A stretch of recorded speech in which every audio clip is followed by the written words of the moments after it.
तो हेलो बच्चों, स्वागत है आप सभी का सिविल विद आईमेट में। तो आज हम पढ़ने वाले हैं इंडियन कॉन्स्टिट्यूशन के बारे में। लास्ट वीडियो में हमने सारे आर्टिकल्स और पार्ट्स ऑफ द कॉन्स्टिट्यूशन पढ़ा था। आज हम पढ़ेंगे कि इंडियन कॉन्स्टिट्यूशन कैसे आया। तो आइए शुरू करते हैं। वीडियो को अंत तक ज़रूर देखें और लाइक शेयर सब्सक्राइब करना बिल्कुल भी ना भूलें। तो आइए शुरू करते हैं। आप नोट्स बना भी सकते हैं और चाहे तो यहाँ से लिख भी सकते हैं। तो इंडियन कॉन्स्टिट्यूशन की बात करें तो इंडियन कॉन्स्टिट्यूशन जो है वो इंडिया का रूल बुक है। इंडियन कॉन्स्टिट्यूशन इंडिया का रूल बुक है। इंडिया कैसे काम करेगा, क्या चलेगा, इसको लिखा गया था। बट आखिरकार ये फोर्स में आया कैसे। तो अर्ली ब्रिटिश एरा के माइलस्टोन की बात करें तो 1608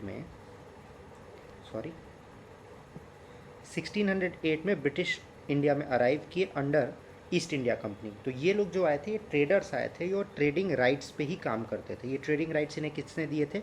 क्वीन एलिजाबेथ वन ने 1600 में दिए थे। उसके बाद 1765 में मिलिट्री सक्सेशन हुआ था और कंपनी को दीवानी राइट्स मिले थे। कौन सी दो बैटल हुई थी बच्चों? Important battle, battle of Plassey, battle of Plassey और बैटल ऑफ बक्सर। वॉर्स पे एक अलग से वीडियो बनाई जाएगी जिसमें आपको नेमोनिक से सारी चीज़ें याद कराई जाएंगी, ठीक है। और इसके बाद इन्हें राइट्स मिले थे बंगाल, बिहार एंड उड़ीसा के, जो ट्रांजिशन फेज़ माना जाता है, जहां ये प्योरली कमर्शियल एंटिटी से, मतलब ट्रेडर्स से, ये टेरिटोरियल पावर में कन्वर्ट हो गए, ठीक है। अब स्टार्ट करते हैं कि कहानी इसके बाद कहाँ से स्टार्ट होती है। सबसे पहले आता है कंपनी रूल। कंपनी रूल चलता है 1773 से 1858 और फिर उसके बाद फर्स्ट वॉर ऑफ इंडिपेंडेंस होता है और फिर क्राउन रूल चलता है 1858 से 1947, जहां हम आज़ाद होते हैं। 1773 की बात करते हैं तो 1773 में जो सबसे पहला एक्ट आया था उसको हम लोग कहते हैं regulating act, regulating act of 1773। यहाँ पे हर इंपॉर्टेंट एक्ट के जितने भी एक्ट्स आए थे उसके इंपॉर्टेंट पॉइंट्स दे दिए गए हैं और क्वेश्चन यहीं से आएंगे। आपको इस वीडियो को 3 बार 4 बार देख लेना है और इसे याद कर लेना है। तो सबसे पहले आए थे बच्चों गवर्नर जनरल ऑफ बंगाल, जो वॉरेन हेस्टिंग्स थे। इनको पहला गवर्नर जनरल अपॉइंट किया गया था और इनको असिस्ट किया था एग्जीक्यूटिव काउंसिल ऑफ 4 मेंबर्स ने। उसी के साथ साथ 1773 में ही जुडिशरी इस्टेब्लिश हुई थी, मतलब सुप्रीम कोर्ट स्टैब्लिश हुआ था कैलकाटा में 1774 में। देखिए बहुत ही इंपॉर्टेंट पॉइंट है, स्टार मार्क कर लीजिए कि सुप्रीम कोर्ट कब स्टैब्लिश हुआ था। With sir Elijah Impey serving as the chief justice. Elijah Impey जो थे हमारे पहले चीफ जस्टिस थे। फिर उसके बाद आया अमेंडिंग एक्ट ऑफ 1781, जिसको एक्ट ऑफ सेटलमेंट कहा जाता है। It exempted the governor general and company servant from jurisdiction of supreme court. इसके बाद आप आगे बहुत आगे जाएंगे तो आप एक इल्बर्ट बिल कंट्रोवर्सी पढ़ेंगे, उसमें आपको इसके बारे में समझ में आएगा। तो इसने क्या किया था, जो भी गवर्नर जनरल है और कंपनी के लिए जो काम कर रहे हैं, कंपनी के सर्वेंट जो हैं, वो सुप्रीम कोर्ट के जुरिस्डिक्शन के अंदर नहीं आएंगे। और इसने ऑर्डर किया कि supreme court personal law administer करेगा, मतलब हिंदू लॉ हिंदूज़ के लिए और मोहम्मदन लॉ मुस्लिम्स के लिए। फिर इसके बाद आपका आता है बच्चों Pitt's India act. Pitt's India act of 1784 ने सबसे पहली बार डबल गवर्नमेंट लाया था। इसने डुअल कंट्रोल सिस्टम लाया था, जहाँ पे court of directors commercial affair handle करेंगे और board of control political affairs handle करेगा। और यहाँ पे पहली बार company held territories in India were formerly termed as British possessions. तो ये सबसे पहली बार हुआ था। Granting the British government supreme control over company administration, मतलब ब्रिटिश जो गवर्नमेंट थी उसका कंट्रोल हो गया था, अब ईस्ट इंडिया कंपनी का कंट्रोल नहीं था। फिर आए अ series of charter acts. Charter acts बहुत ही ज़्यादा इंपॉर्टेंट है, इनको ध्यान रखना है। सबसे पहला चार्टर एक्ट बच्चों 1793 में आया था। हर 10 साल बाद चार्टर एक्ट आता था, 20 साल बाद चार्टर एक्ट आता था। तो पहला चार्टर एक्ट 1793 में आया। इसने कंपनी के चार्टर को 20 साल, देखिए जो आपको बताया गया है, mandated that salaries of the board of control be paid entirely out of Indian revenue. क्या कहा इसने? ब्रिटेन गवर्नमेंट के ऊपर का जो भार था वो हटा दिया और कहा कि जितने भी बोर्ड ऑफ कंट्रोल हैं उनका पैसा इंडिया के रेवेन्यू से ही दिया जाएगा, ब्रिटेन गवर्नमेंट नहीं देगी। फिर आया चार्टर एक्ट ऑफ 1813। जैसे ही 18 साल के हुए कई सारी चीज़ें बंद हो गई। क्या क्या बंद हो गई? Terminated the companies commercial monopoly over Indian trade. Indian trade पे जो ईस्ट इंडिया कंपनी की मोनोपोली थी कि उनके अलावा और कोई नहीं कर सकता, उसको ख़त्म कर दिया गया। किस चीज़? इसी टाइम आए तो चार्टर एक्ट ऑफ 1813 आया, जिसने कंपनी की कमर्शियल मोनोपोली इंडियन ट्रेड पे ख़त्म कर दी। मतलब जो सिर्फ कंपनी ट्रेड कर सकती थी ईस्ट इंडिया कंपनी, अब वो नहीं करेगी। किस किस चीज़ में छोड़ के? Except for trade in tea and trade with China. इन दोनों चीज़ में अभी भी ईस्ट इंडिया कंपनी की मोनोपोली थी। And allowed the entry of Christian missionaries. पहली बार क्रिश्चियन मिशनरीज यहाँ पे आई, जिसने लोकल गवर्नमेंट जो थी वो टैक्स लगा सकती थी। अब इसके बाद चार्टर एक्ट ऑफ 1833 आया। इसने रीडेजिग्नेट किया गवर्नर जनरल ऑफ बंगाल को गवर्नर जनरल ऑफ इंडिया बना दिया गया। और सबसे पहले गवर्नर जनरल ऑफ इंडिया कौन थे? Lord William Bentinck. और सबसे पहले गवर्नर जनरल कौन थे? तो Warren Hastings. Charter act of 1833 आया, उसमें गवर्नर जनरल ऑफ बंगाल को गवर्नर जनरल ऑफ इंडिया बना दिया गया। और सबसे पहले कौन थे? लॉर्ड विलियम बेंटिक थे। सबसे पहले गवर्नर जनरल ऑफ बंगाल कौन थे बच्चों? वारेन हेस्टिंग्स थे। ठीक है। It centralize legislative powers and initiated the transfer of authority from company to crown. फिर आया चार्टर एक्ट ऑफ 1853। इसने क्या किया? एग्जीक्यूटिव और लेजिस्लेटिव फंक्शन जो गवर्नर जनरल की काउंसिल का था उसे सेपरेट कर दिया। लेजिस्लेटिव काउंसिल को एक्सपैंड किया, 6 नए मेंबर्स ऐड किए गए लोकल रिप्रेजेंटेशन को भी लेके। और इसने ओपन कंपटीशन लाया सिविल सर्विस रिक्रूटमेंट के लिए। This led the immediate ground work for ending companies governance. Company governance को ख़त्म करने के लिए ग्राउंड वर्क स्टैब्लिश किया जा रहा था। पर तब तक क्या हुआ? फर्स्ट वॉर ऑफ इंडिपेंडेंस हो गया और फिर पूरी पावर शिफ्ट हो गई कहाँ पे? क्राउन के पास। तो आइए अब पढ़ते हैं पार्ट 2 इसका, क्राउन रूल 1858 टू 1947। सबसे पहले क्या आया बच्चों? गवर्नमेंट ऑफ इंडिया एक्ट आया 1858 का, enacted in the after math of 1857 revolt. मतलब 1857 रिवॉल्ट के बाद की जो कहानी है वही है ये। Abolished company rule and transfer control directly to the British crown. पूरा का पूरा पावर किसके पास चला गया? ब्रिटिश क्राउन के पास चला गया। Change the designation of governor general to viceroy. देखिए सबसे पहले गवर्नर जनरल ऑफ बंगाल बने, फिर गवर्नर जनरल ऑफ इंडिया बने, और अब क्या बन गए? वाइस रॉय। तो कमेंट सेक्शन में बताइए कि इंडिया के लास्ट वाइस रॉय कौन थे? तो पहले वाइस रॉय कौन थे बेटा? Lord Canning. तो 3 नाम याद रखने, वारेन हेस्टिंग्स, विलियम बेंटिक और Lord Canning. Created a new cabinet level office in London, secretary of state for India, assisted by an advisory 15 member council of India. फिर इसके बाद आया इंडियन काउंसिल एक्ट ऑफ 1861। ये एक major milestone था क्योंकि यहाँ पे एसोसिएशन ऑफ इंडिया लिया गया लॉ मेकिंग में। मतलब जो इंडियंस थे उनको भी लॉ मेकिंग में यूज़ किया जा रहा था, उनकी भी बात मानी जा रही थी। The viceroy nominated 3 non official Indian members. ये देखिए आपको याद करना होगा कि पहले 3 नॉन ऑफिशियल इंडियन मेंबर कौन थे?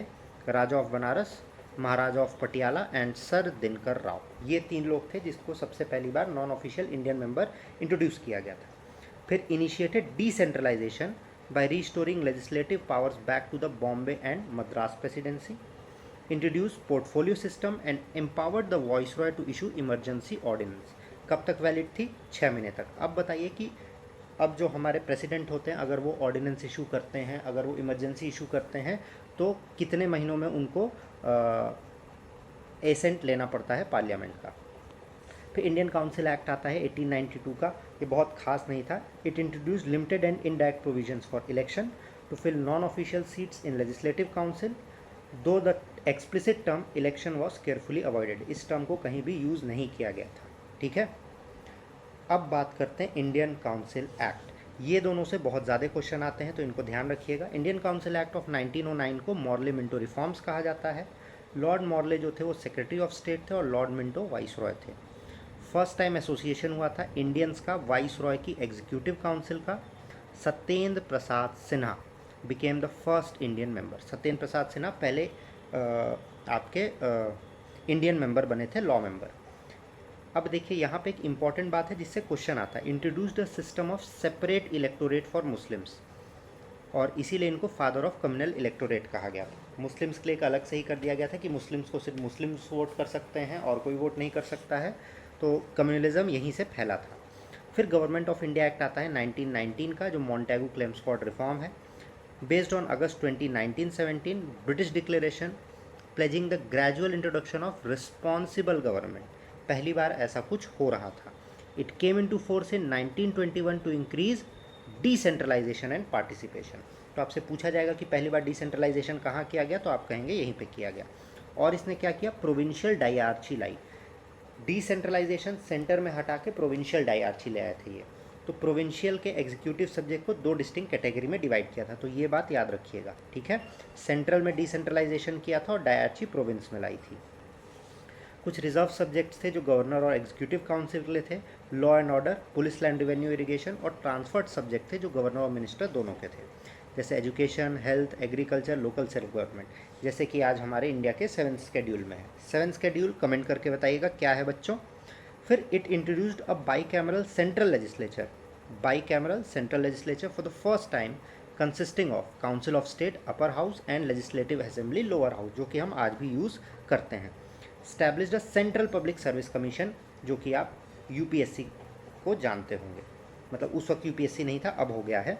The dynamic failure of this framework eventually led to the dispatch of Simon commission, Simon commission इसी के बाद आया था। और साइमन कमीशन में किसकी डेथ हुई थी ये भी आपको कमेंट सेक्शन में बताना है। Later the communal award August 1932 by PM Ramsay MacDonald led to historic Poona pact negotiated between Mahatma Gandhi and BR Ambedkar. और फिर इसके बाद आपका आता है government of India act. Poona pact बहुत ही हिस्टोरिक था, आगे इसके बारे में हम पढ़ेंगे, ठीक है। गवर्नमेंट ऑफ इंडिया एक्ट 1935 की बात करते हैं तो a massive constitutional document consisting of 321 sections and 10 schedules. तो जो हमारा कॉन्स्टिट्यूशन है उसमें कई सारा पार्ट यहाँ से भी लिया गया है। Based heavily on the Simon commission report, round table conference जिसमें गांधी इरविन पैक्ट भी हुआ था, इन 1933 वाइट पेपर, बटलर कमीशन, ऐसी कई सारी चीज़ों को मिला के ये बना था। इसके की आउटकम्स और एलिमेंट्स क्या क्या थे आइए देखते हैं। Abolish provincial diarchy and established complete provincial autonomy, ये इस्टेब्लिश कहाँ से हुई थी, मॉन्टेगो क्लेम्सफोर्ड रिफॉर्म से।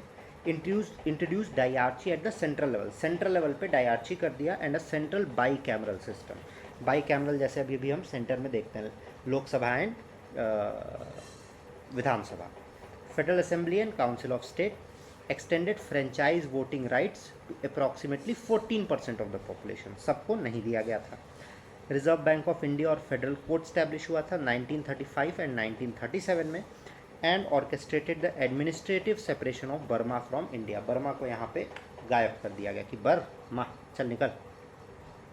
अब फिर लास्ट में आता है बच्चों इंडिया इंडिपेंडेंस एक्ट ऑफ 1947। इसने इंडिया को एक इंडिपेंडेंट और सॉवरेन नेशन घोषित कर दिया था, फुल फ्रीडम दिया था ब्रिटिश कॉमनवेल्थ से अलग होने का, और प्रिंसली स्टेट्स को अपने ऊपर छोड़ दिया था कि जो मन करे करो। Office of secretary state of India हटा दिया गया था। अब एक नोट याद रखिएगा, विट्ठल भाई जे Patel stood out as the first Indian elected speaker of Legislative Assembly 1925। अब आइए ये बात करते हैं कि कॉन्स्टिट्यूशन आखिर बना कैसे, है ना, इवोल्यूशन कैसे हुआ हमारे कॉन्स्टिट्यूएंट असेंबली का। बच्चों अगर यहाँ तक आप वीडियो देख रहे हैं, आपको पसंद आई, चीज़ें समझ में आ रहा है और आपको लग रहा है कि काम आपका हो रहा है, तो वीडियो को लाइक ज़रूर करें, शेयर करें ज़्यादा से ज़्यादा अपने व्हाट्सएप पे, इंस्टाग्राम पे, टेलीग्राम पे, अपने ग्रुप्स में, और सब्सक्राइब करें चैनल को so that we can take live और लाइव कन्वर्सेशन हमारी हो सके। तो सबसे पहले 1934 में एम एन रॉय ने कॉन्स्टिट्यूएंट असेंबली का आइडिया रखा कि भैया देखो हमें एक कॉन्स्टिट्यूएंट असेंबली चाहिए जिससे हम कॉन्स्टिट्यूशन अपना बना सकें। 1935 में इंडियन नेशनल कांग्रेस ने ऑफिशियली डिमांड किया कॉन्स्टिट्यूएंट असेंबली को। एम एन रॉय ने आइडिया रखा था बट 1935 में ऑफिशियली डिक्लेयर किया था कि इंडियन नेशनल कांग्रेस में कि हमें कॉन्स्टिट्यूशन बनाने के लिए कॉन्स्टिट्यूएंट असेंबली तो चाहिए। फिर 1938 में जवाहरलाल नेहरू ने डिक्लेयर किया कि constitution must be framed by an assembly elected via universal adult franchise. Universal adult franchise मतलब 18 साल या उससे ऊपर वाले वोट कर पाएँ। 1940 में demand was accepted in principle by British government via the August offer. हर एक ऑफर के बारे में आपको बताया जाएगा आगे। अगस्त ऑफर में एक्सेप्ट किया गया था। डेट अगर आप कमेंट सेक्शन में बताएंगे तो मज़ा आ जाएगा। फिर 1942 में क्रिप्स मिशन आया था जिसने प्रपोजल ड्राफ्ट किया, बट ये मुस्लिम लीग ने रिजेक्ट कर दिया क्योंकि मुस्लिम लीग ने बोला कि हमें 2 सेपरेट ऑटोनॉमस असेंबली चाहिए, एक हिंदूज़ के लिए एक मुस्लिम्स के लिए, जो पाकिस्तान की इनकी मांग थी। और फाइनली 1946 में कैबिनेट मिशन प्लान अराइव हुआ जिसके अंडर कॉन्स्टिट्यूएंट असेंबली फाइनली बन गई थी। अब देखिए की टाइमलाइन और माइलस्टोन डेट्स याद रखते हैं। 9 दिसंबर 1946 को पहली मीटिंग कॉन्स्टिट्यूएंट असेंबली की हुई। सच्चिदानंद सिन्हा जो थे वो टेम्प्रोरी प्रेसिडेंट इलेक्ट किए गए थे। वाइस प्रेसिडेंट बच्चों इसके थे जवाहरलाल नेहरू जी, ठीक है, जवाहरलाल नेहरू जी। कई बार ये भी क्वेश्चन पूछा जाता है। 13 दिसंबर 1946 को जवाहरलाल नेहरू जी ने हिस्टोरिक ऑब्जेक्टिव रेजोल्यूशन पेश किया था जिसमें कॉन्स्टिट्यूशन आइडियल्स थे और जिसको अडॉप्ट कर लिया गया था जनवरी 22, 1947 को। फिर 26 नवंबर 1949 को जो ड्राफ्ट कॉन्स्टिट्यूशन बना था उसको ऑफिशियली पास किया गया, अडॉप्ट किया गया, और उसमें एक प्रीएम्बल आया। और इसमें क्या था, प्रीएम्बल, 395 आर्टिकल एंड 8 स्केड्यूल्स। फिर 26 जनवरी 1950 को constitution came into full effect, 26 जनवरी को आ गया। और इसने 1930 डिक्लेरेशन ऑफ पूर्ण स्वराज एट लाहौर सेशन को बहुत ही ऑनर किया था, इंडिया के स्टेट को सॉवरिन डेमोक्रेटिक रिपब्लिक स्टेट बताया था। अब इनिशियल कंपोजिशन ऑफ असेंबली की भी बात कर लेते हैं और फिर अगले पार्ट से हम बात करेंगे प्रीएम्बल और आपके फंडामेंटल राइट्स की, जिससे सारे अधिकतर क्वेश्चंस आते हैं।